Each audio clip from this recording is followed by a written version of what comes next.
Hello, and welcome to the Success Showcase. I'm your host, Eric Lopkin with the Modern Observer Group. And with me, as always, is Chip Januszewski from the Happiness and Success GPS. Chip, how you doing this week? Doing great. How about you, Eric? Doing fantastic.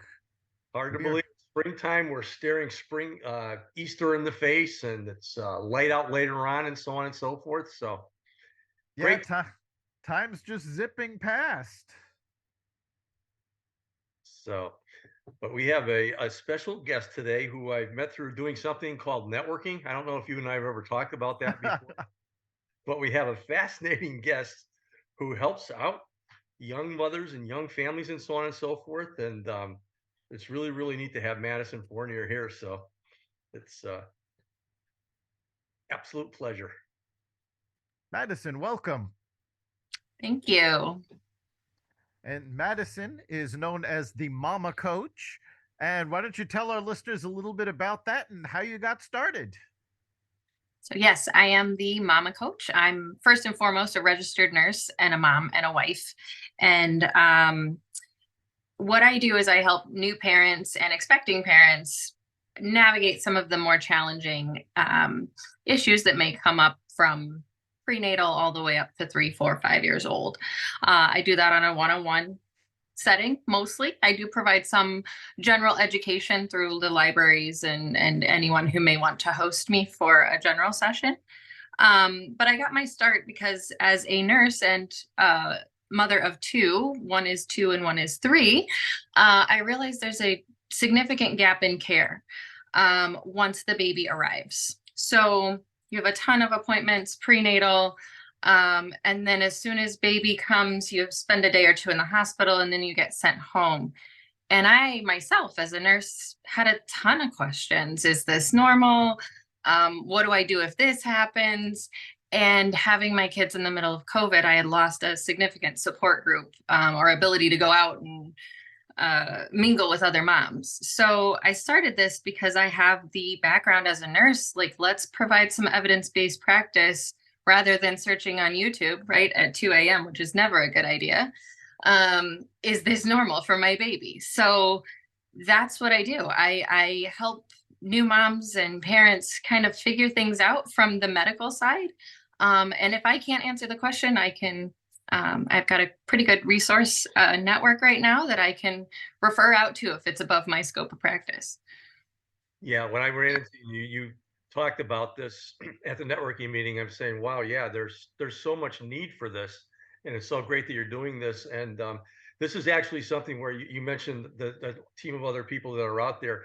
This is actually a formatted thing that you're into right now, which is really, really great the way that that's running. When you talked a little bit about the business structure and whatever, and how you have a whole lot of autonomy and really help each other out a lot. So talk a little bit about how this whole thing came together and the structure of the Mama Coach. Sure. So the Mama Coach was originated in Alberta, Canada, by a nurse by the name of Carrie Bruno. She's developed this system after noticing the same gap in care in Canada that I and many other women, that have had kids know. We just kind of have allowed it to happen, and our idea, or Carrie's idea, was this doesn't need to be this way. Moms don't need to struggle with all these questions. We have the resources. Let's bring it to mom in an individualized way. So she started this company, and now there are mama coaches worldwide, all over Europe, all over Canada, the US, and we just started in Australia and New Zealand recently. That being said, we're not franchised, which is amazing because I can create content for what I see my community needs. And other mama coaches can do the same thing. So, for example, I am big in the IVF community. Both my kids were born by IVF. So I've got a lot of expertise there. I can help with that kind of stuff. A mama coach down in Philly has a ton of expertise in cleft palates. So if I come across a family that needs some extra support there, I can always reach out. It's a good network of registered nurses that are all mama coaches that we can share resources in that way. Fantastic. So, what are some of the common questions that you've had so far? That's a good one. A lot of it is I focus a lot on sleep. That being said, I'm not a sleep trainer. Um, and cry it out means a lot of things to a lot of different people. So I have a lot of people ask me first, like, are you a big proponent of cry it out? And I have to dig in a little bit deeper because that means something very different to a lot of different people. I say if it's not a problem for you, it's not a problem. um, but sleep is essential. So if you're having trouble, like we try to navigate that in the best and healthiest way possible. Will my child ever be potty trained? Will they ever sleep through the night? Will they ever sleep in their own bed? Are common questions that I do get. And those are the things that, depending upon what the goals of the family are, we can work with all of those things. Yeah, those questions do come up. I remember being told when I was potty training my oldest, a friend's mom said, just don't worry about it. They're not going to go to their bar mitzvah in diapers. It's true. It's true. That's what I tell a lot of parents, they're not going to make it to kindergarten, struggling to be potty trained. Well, we're going to get there. Yeah, I love your basically you go to the website and you have your services there and you have the newborn. I love your title there, the fourth trimester. And yes. I said, okay, first of all, it's great that I actually got this, but it's really, really cool. So welcome to parenthood, talking about the new chapter of your life and so on. And again, I mean, there's so many questions that young parents have. I would imagine that you deal a lot with first-time parents, but do they ever come back when they have a second or a third? They do. And in fact, that's pretty common because if anyone who has more than one kid knows, the second one never looks like the first one. They never do anything that the first one did. They always do things the exact opposite, my children included. So it's like parenting all over again. You got to go back through all of the things and relearn your parenting style. That's something I don't think many of us were told when we became parents. Is number one's going to be one way. Number two is going to be the total opposite. Yeah, I mean, me having two grandchildren, granddaughter and grandson, they are different in so many ways too. But it's a fun ride as a grandparent because you can kind of walk away when they start having problems. It's true. So, yeah, I've spoken with a number of doctors, and they've all said pretty much the same thing, that one of the greatest assets and one of the worst elements is a parent having access to the internet, because there is so much bad information out there, and people will diagnose themselves, diagnose their kids. What are some of the misconceptions that you've had to correct? Oh, that's a great question. I mean, the one that really bothers me a lot is my potty training parents who see on YouTube or Pinterest or something that you can potty train your child in the span of 3 days. There are a few kids that works on, very few kids. Yeah. But on the grand scheme of things, it's not realistic. Kids are very fast learners, but something that complex is something that it takes a lot of time and patience. So that's probably the biggest one. Yeah, people don't really think about the complexities involved in this. I mean, a child has to learn, first of all, when his or her body needs to go to the potty. They need to learn where to go. They need to learn what motions they need to go through. So it's not this simple thing that we all take for granted. Oh, absolutely not. And I think because it happens so early in our physical development, our knowledge of how we learned something like this complex, it's not in our brain. So the two systems physiologically develop at different times. And so often one is better, or, the child is doing really good, one or the other. first, and then parents immediately expect, well, because you know peed on the potty and you're doing good with that, you should be able to poop on the potty. And really, like, those two things are separate systems and they develop separately in the brain, and the sensations are different. So getting parents to understand that. And then nighttime wakings and wettings are completely normal, and to the age of like 5.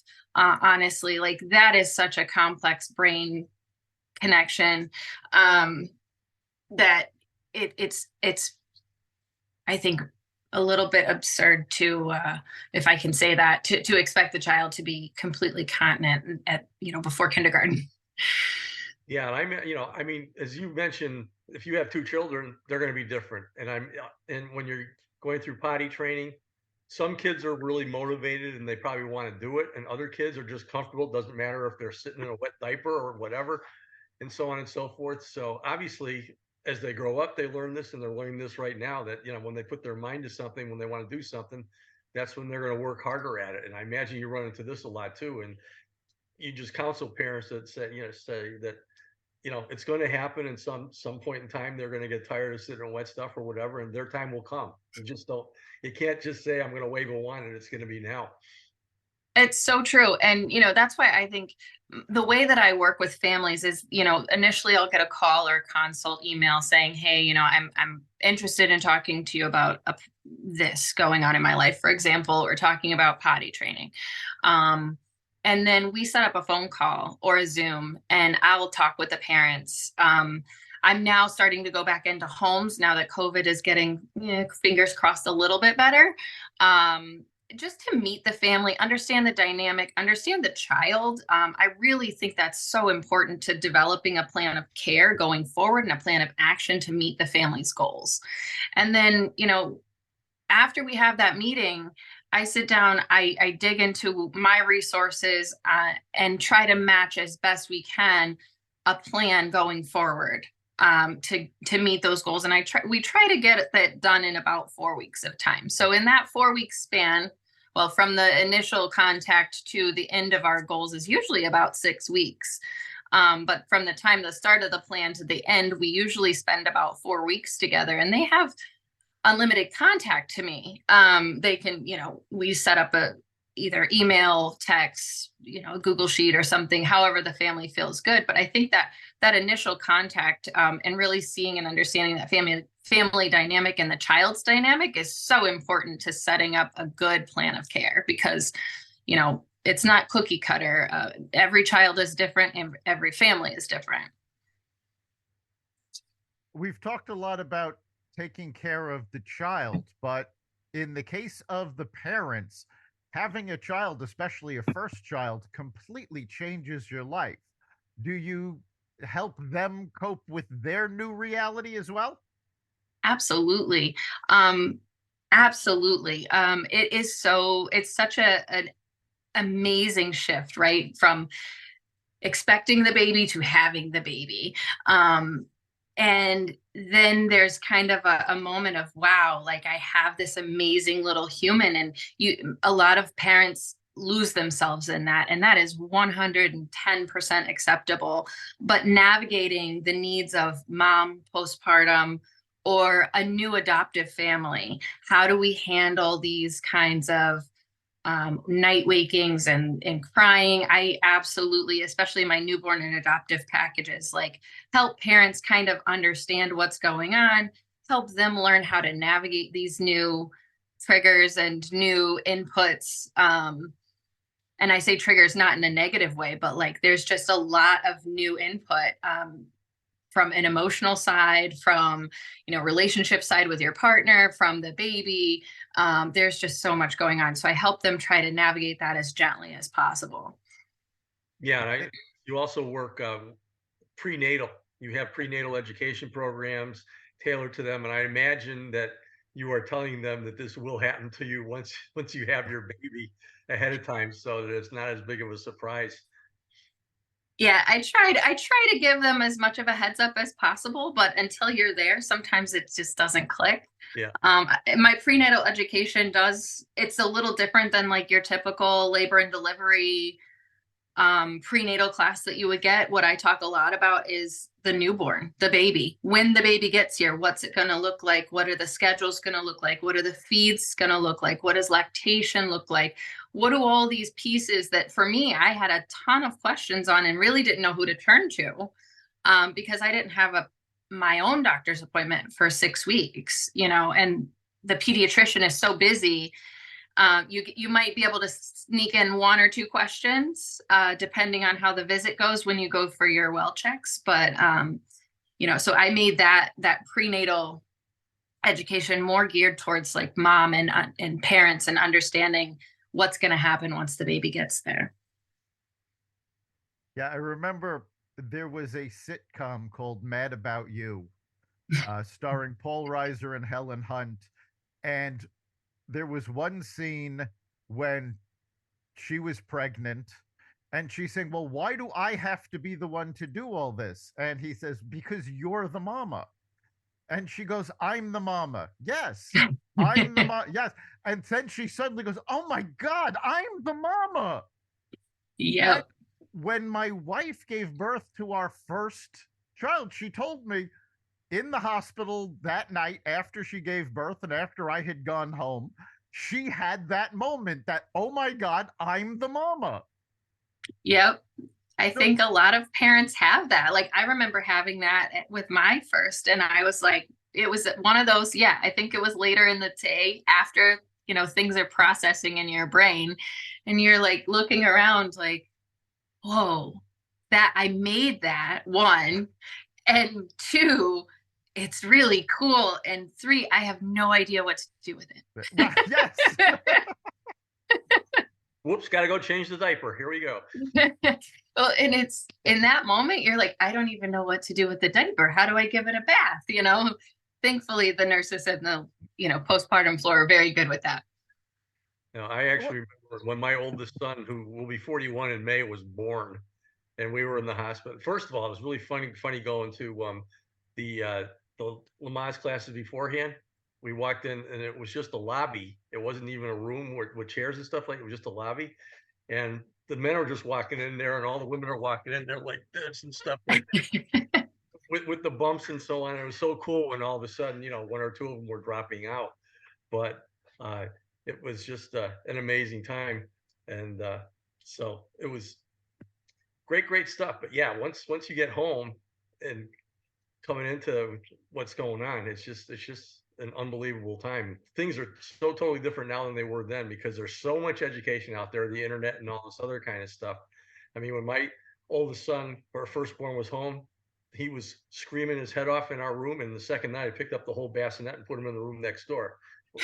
Oh, they'd throw me in jail if I did that right now. But I said we'd hear him a mile away.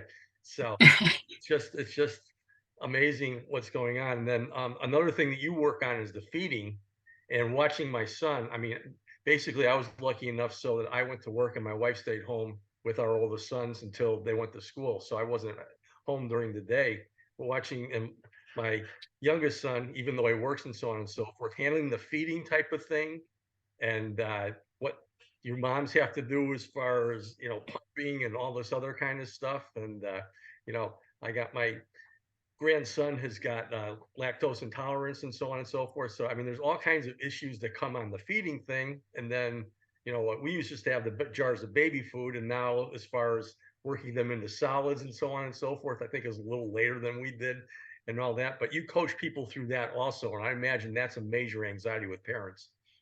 Oh, for sure. And I mean, everybody feeds differently. So, and is comfortable with different things. So the new, lactating mom, we navigate everything from, oversupplies and undersupplies to actual true medical issues in terms of, developing a mastitis. If something's going wrong, clogged ducts, I help moms kind of navigate all of those things. And, we talk to, their provider too. If I notice something early, I, immediately say, hey, can I have the number, or do you want to call the doc? And just let them know what's going on. You've got a registered nurse assessing this, and we may want to get ahead of it if these, few interventions don't work. And then the pumping schedule is difficult as well. And formula feeding isn't much easier because you're still getting up in the middle of the night. So I have a lot of parents that like to do formula only, and they'll pump until their supply goes down, because that's what they choose to do. And so I help them learn how to wean quicker than maybe other families might feel comfortable. But it's all based on what the parents need, and that's part of that newborn package. Or parents, moms can just call me up and say, hey, I want to spend like 2 weeks with you. I'm having issues lactate with my breast milk supply, and I want to see what we can do to increase it, or wean off wherever they're at in their journey. But yeah, it's very complex. And then moms going back to work too, I work with them. How do I, if the breastfeeding mom wants to keep going when they go back to work, because moms have to go back so early. We're not as fortunate as, your wife, most of us. We've got to go back, and, how do we keep that up? That's super important to moms. So the pumping comes into play big time there.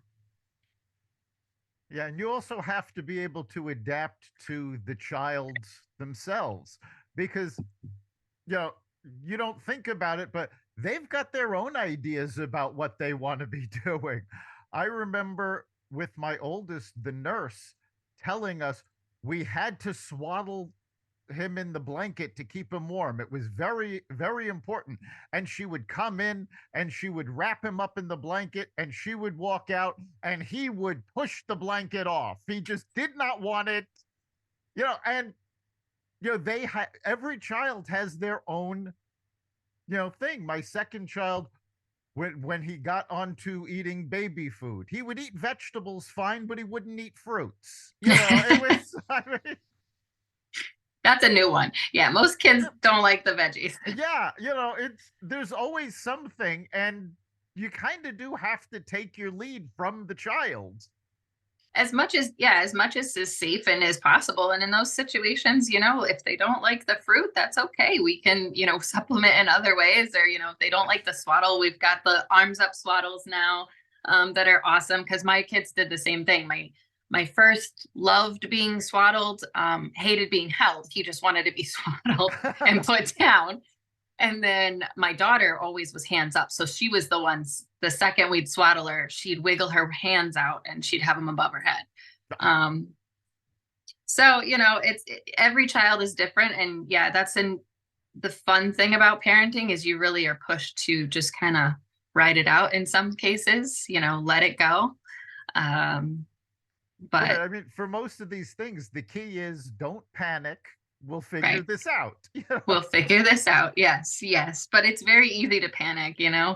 The emotions and the hormones of mom in 4th trimester are running high, the sleep deprivation. So that's what I'm here for, is to bounce those questions off of. Is it okay that my child, puts their hands up in the air when they're swaddled? Or is it okay that they, would rather eat vegetables than fruit? That seems a little more common sense, but there's tons of things that moms are worried about, parents are worried about. And that's why I think it's so important to just provide that, access to me at all times, because they could be calling the pediatrician's office, but they're probably going to be waiting on hold for a long time, especially right now with a bunch of sickness going around. So when I set that precedent with families, you can, text me as long as it's not 2 a.m. I'm not getting up at 2 a.m. anymore, but I will answer you first thing in the morning when I see it. So that's just really important to me, that I'm that support for families. Excellent. And if this didn't take up enough of your time, I have been informed that you are also a fencer. Yes, I do that for fun. How did you get into fencing? It's a relatively new thing for me. I wanted a sport that I could do individually, because I'm honestly not much of a team sports person. And I wanted something that was interesting. I'm not really a runner, and I've come across this sport, and I said, wow, that's a beautiful sport. And what a way to take some aggression out on somebody, right? Not that I have that, but that looks fun, and I don't know anyone that does it. So I hit up a local club Actually, it's Enfield Fencing Club. I'll plug them right here. And I said, hey, I'm like 35 and kind of, sort of in shape. Like, could I do this or is it too late? And not knowing anything about the sport. And they're like, oh my God, we would love to have you. Anybody can start at any time. And so I went and I fell in love immediately. So yeah, I just started a new weapon, which is a saber, and qualified for nationals like right away. So I was like, whoo, all right. That's how I spend my free time these days. Yeah, you've done pretty well doing it too, correct? Yeah, it's been a lot of fun. Very cool. So we are coming up on the end of our time. So if anybody would like to get a hold of you and use your services, how can they find out more? Oh, that's a great question. So I'm always available at my email, madison.fournier, FOURNIER @themamacoach.com. I'm also on Instagram at themamacoach.madison, or you can text me at 860-422-5579. Just let me know, hey, I'm interested in any of your services, and we'll set up a time to meet. Fantastic. So, Chip, what do you think is the big takeaway for our listeners this week? Yeah, as I said, first of all, I was blown away by the fact that there is such a profession as what you are doing, Madison. It's great providing the education and being there. I kind of look at you as being a comforting companion for new moms and new families. And it's just fantastic. So I highly recommend that you check that out. And as you mentioned, there's mama coaches all over the place. And for those of you people out there who maybe are not in need yourself, spread the word, because everybody out there has to know somebody who's new parents. And so it's just been a pleasure having you on here. Just keep on doing what you're doing and enjoying. Thank you so much for having me. I'm honored. Yeah, we're so glad you could be on the podcast. And I think for me, the big takeaway is that people need to realize that, yes, this is a brand new experience that they're going through. It's not exactly the same as anybody else's. And the best idea is not to panic and just take things as they come. And it's great that you're a resource there for new parents to learn about how they can deal with the new challenges. I agree. I go by especially with like breastfeeding and new moms, just because it's natural doesn't mean it's easy. And it's okay to ask for support. You are in a very sensitive time. Ask for the support that you need. It's here. Absolutely. It's important to remember that you are not going through this alone. You've been listening to the Success Showcase. You can catch every episode at xvadio.com/podcasts, the Apple Podcasts app, Google Podcasts, Spotify, iHeartRadio, Stitcher, Amazon Music, Audible, and wherever you find podcasts. Remember, make this your best week ever and make next week even better. We'll see you then.